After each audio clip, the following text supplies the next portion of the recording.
ઉતરવું પડશે કે આરા જૂઠના પાછળ સાચી હકીકત શું છે એ અને મેન વાત એની કે આ ગોટા બને છે ચોકન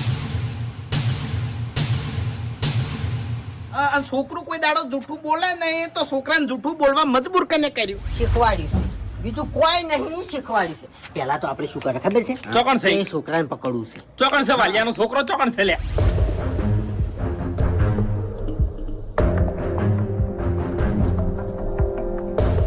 વાહ ભાઈ વાહ એક મિનિટ ફૂમતાઈ જોયું આવડું તકડું છોકરું મને પાગલ બનાવી ગયું દાડે દીવે એ તો ખોલ કહેવાની જરૂર નહીં એટલે શિભા તું મને એમ કહેતો તો કે ગોટાનું પેકેટ હું લઈને જઉં છું ખેગાર જીનાઈએ અને ગોટા ખાતો તું આ બાજુથી આવી છી એટલે કના ઘેર લઈને જતો તો પેકેટ ये तो હું આજે નહીં કહું કાલે નહીં કહું એટલે બટી ગોટા કના ઘેર બનાયા છે નહીં કહું તો જૂઠું કેમ બોલ્યો